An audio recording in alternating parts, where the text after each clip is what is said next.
ಮಾಡ್ತಾ ಇದ್ವಿ. ಅವ್ರಿಗೆ ಇನ್ನೇನು ಒಂದು 4-5 ದಿವಸ ಇತ್ತು, ಫುಲ್ ಪ್ರಾಕ್ಟೀಸ್ ಮಾಡೋಣ. ಗುರುಗಳೆಲ್ಲ ಹಾಸನಕ್ಕೆ ಹೋಗಿದ್ರು. ಹಾಸನಕ್ಕೆ ನಾನು 2 ದಿವಸ ಇರಲ್ಲ, ಚಂದ್ರಶೇಖರಾಚಾರ್ಯ ಮತ್ತು ಅವರಿಬ್ಬರು ಹಾಸನಕ್ಕೆ ಹೋಗಿದ್ರು. ನಾನು ಬರಲ್ಲ ಅಂತಿದ್ರು. ಹುಡುಗರು ಮರ್ತ್ಕೊಂಡ್ಬಿಡ್ತವೆ ಮಾತುಗಳನ್ನ. ಪ್ರಾಕ್ಟೀಸ್ ಕೊಡೋಣ ಅಂತೇಳಿ ಇದೇ ವೇದಿಕೆ ಮೇಲೆ ಮಾಡ್ತಾ ಇದ್ವಿ. ಯಾರ ಪುಣ್ಯಾತ್ಮರು ಹೇಳಿದ್ರು ಅಗಸಿ ಪಾತ್ರ ಅಂತೇಳಿ. ಅದು ಸುಮ್ಮನೆ ನಿಂತ್ಕೊಂಡು ಆ ಹುಡುಗರು ಡೈಲಾಗ್ಗಳು ಮಾಡ್ತಾ ಇದ್ರು, ಹಾಡಾಡ್ತಾ ಇದ್ರು. ಯಾರ ಪುಣ್ಯಾತ್ಮರು ಅಂದ್ರು ಅಗಸಿ ತಮಾಷೆ ಪಾತ್ರ, ಏನಾದರೂ ಮಾಡಿ 2 ಸ್ಟೆಪ್ ಹಾಕ್ಸಿ ಅಂತ ಹೇಳಿ. ನಾವು ಸಾಕಷ್ಟು ಆಟಗಳಲ್ಲಿ ನೋಡಿದ್ದೀವಿ. ಅದು ಯಾರು ಪುಣ್ಯಾತ್ಮರು ನೋಡ್ತಿದ್ದವ್ರು, ಹಿಂಗೆ ಕುಂತಿದ್ದವ್ರು ಹೇಳಿದ್ದು, ಅದನ್ನು ಹಾಕ್ಸಿದ್ರು. ಆ ಹುಡುಗರು ಆಗ್ತಿದ್ವು ತಕ್ಷಣ ಗುರುಗಳು ಅವತ್ತು ಬಂದೇ ಬಿಟ್ರು. ತಿರ್ಗಾ 2 ದಿವಸ ಅಂದವರು ಮೊದಲನೇ ದಿವಸಕ್ಕೆ ಬಂದ್ಬಿಟ್ರು.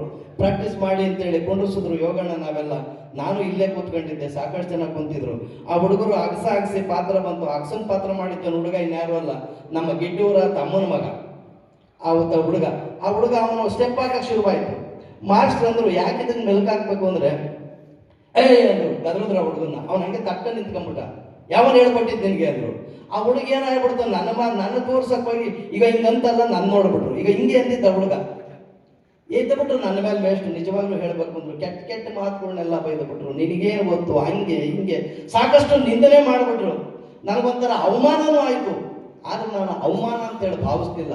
ಆದ್ರೂ ನಾನು ಅದಕ್ಕೆ ಕೆಲವೊಂದು ರೀತಿಯಲ್ಲಿ ತಕ್ಕ ಮಟ್ಟಿನಲ್ಲಿ ಉತ್ತರವನ್ನು ಕೊಟ್ಟೆ. ಹಂಗಂದ್ರು ನಿನಗೇನು ಗೊತ್ತು, ನಾನು ನಾಟಕ ಆಡಿಸಲ್ಲ ಅಂದ್ರು. ನಾಟಕ ಆಡಿಸ್ತಿದ್ದು ಪರವಾಗಿಲ್ಲ, ಹೋಗಿ ನೀನು ಆಚೆಗೆ ಅಂದ್ಬಿಟ್ಟೆ. ನಾನು ನಿಜವಾಗ್ಲೂ ಹೇಳ್ಬೇಕು ಅಂದ್ರೆ ಅಷ್ಟು ಸಿಟ್ಟಾಗಿ ಮಾತನಾಡ್ಬಿಟ್ರು. ಆದರೂ ಸಹ ಮನೆ ಕಟ್ಟುವಾಗ ಸಾಕಷ್ಟು ಜನ ಸ್ನೇಹಿತರು ಹೇಳಿದ್ರು, ನಾಗರಾಜಾಚಾರ್ಯಗೂ ವಸಂತಂಗೂ ಆಗ್ತಿರ್ಲಿಲ್ಲ, ಆದ್ರೆ ಇವತ್ತು ವಸಂತ್ ಕುಮಾರ್ನೇ ನಿಂತ್ಕೊಂಡವನಲ್ಲ ಎಲ್ಲರ ತವರು ತಿರುದು ಮನೆ ಕಟ್ಟಕ್ಕೆ ಅಂತೇಳಿ.